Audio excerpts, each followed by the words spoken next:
What's going on? It's your main man, Everything by John, coming right back at you with another video on my beautiful country of Haiti. Just wanted to chime in. Haitian Independence Day passed a few days ago, man, and I'm just getting back on YouTube and everything like that. But just want to put together a few clips. This right here is actually just a report I made in class, just about the brief history, the flag, the food, the culture, and everything like that. But I have more clips right ahead. So keep tuned, stay tuned, and all that. Peace.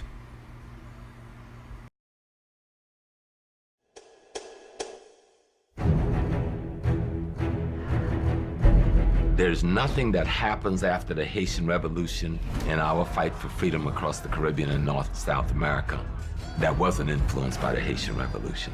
The African people on the island fought all the largest armies of the world at the time and won over each one of them. Whooped the Spaniards, beat up the French, knocked down the British. The Haitians have a pride about them. The revolution is the most important thing to them. The first thing they instill in you is that you are the first Black Republic. 1804 becomes important because it's the date at which the implementation of the dream of real revolution and real equality and new nation status and the ability to defend your new nation is manifest. When you look at modern historians, when they talk about victories that Europeans had over non-white people, they always frame the narrative as victories.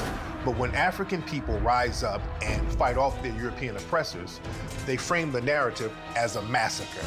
Africans everywhere that were enslaved resisted it. Haiti becomes significant because it was the first time in human history that an enslaved population actually overthrew their oppressors. The Haitian Revolution, though, was the most organized, the most large scale, the most impressive in terms of structure and complication from the very beginning. Haiti made more money for France than all 13 colonies.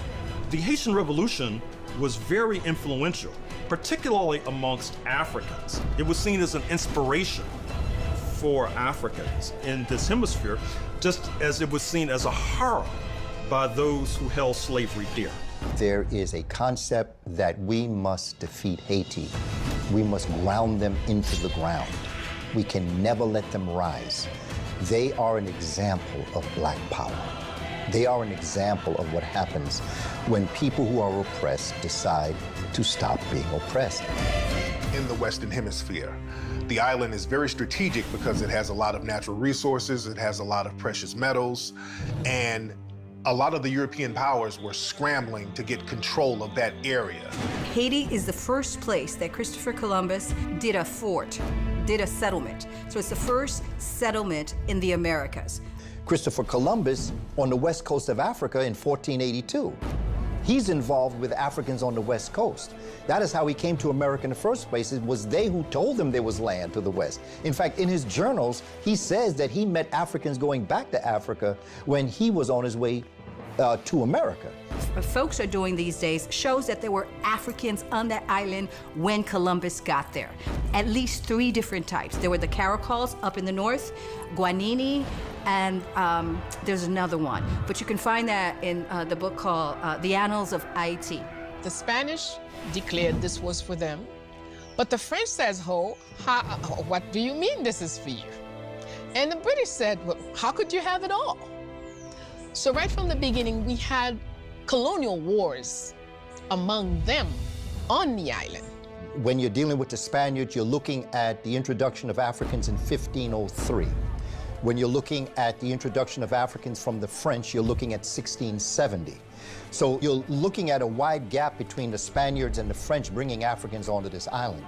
But what happened on that island was that they brought a culture that was deeply steeped in what is probably the most important liberating force that any human can have, and that is in spirituality.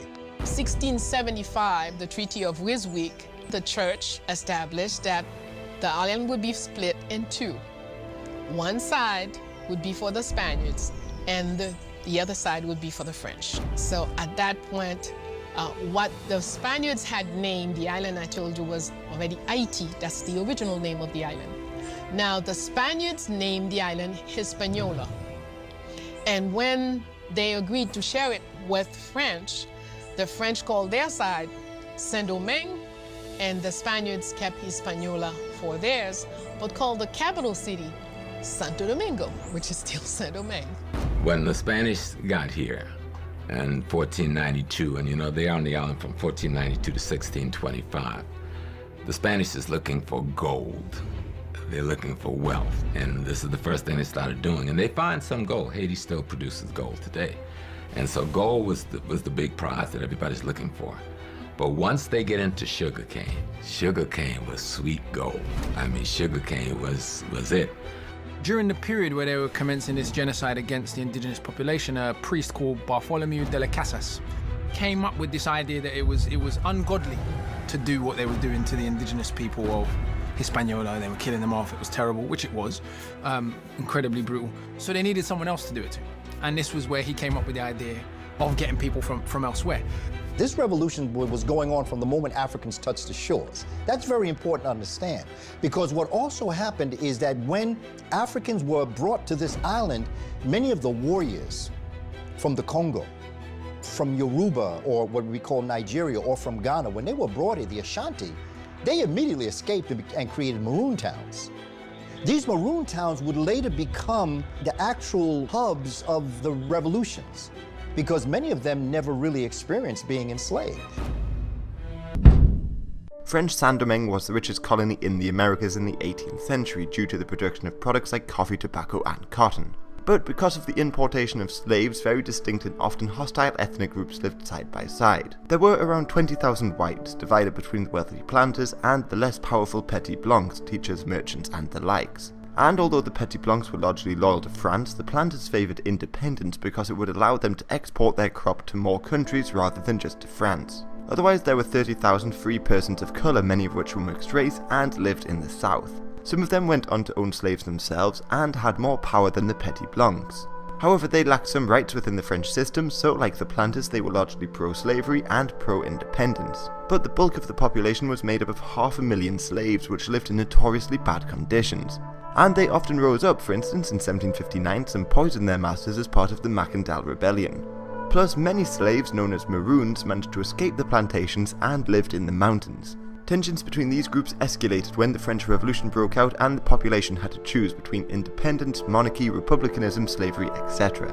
And in 1789, the Declaration of the Rights of Men also brought up the citizenship question. This is because slavery was not banned outright, and voting rights were later also granted to property owners, meaning petits blancs could not vote, but many free persons of colour could. So in early 1791, some petits blancs seized Port-au-Prince, forcing the French to send thousands of troops to the island to restore order. Meanwhile, Vincent Auge, a free person of colour, returned from France hoping to force the colonial government to grant the right to vote to all free black men. This was rejected, so with around 300 men he led an unsuccessful rebellion in late 1790 around Cap Francois. Meanwhile, as all this was going on, many slaves were able to escape and join the Maroons.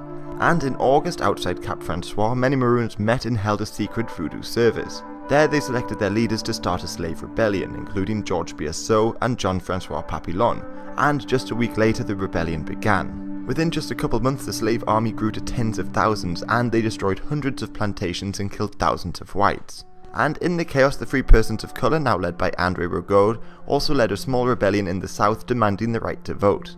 The French revolutionary government sent Sotonax to the colony to try and restore order in 1792. He successfully made an alliance with Rigaud and began talks with the new rebel slave leader, Toussaint Louverture. But in early 1793 the situation changed drastically. The French beheaded King Louis and went to war against most of Europe. So the British Navy prevented supplies from reaching the island, and the Spanish began arming the slave rebels in the north. Plus, the colonists became split once again on issues like republicanism and independence. And Galbaud, the French general in charge of Cap Francois, had ambitions of bringing the surviving French royals to Saint-Domingue and began to conspire with the British.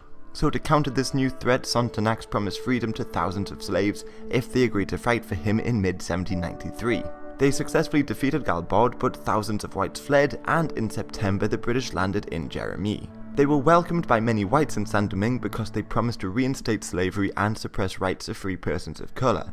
So towns like Mont Saint-Nicolas, an important naval base, surrendered to the British peacefully, and they later took Port-au-Prince. The remaining French were therefore fighting the British, Spanish-backed slave rebels who controlled the north and west, and amongst each other.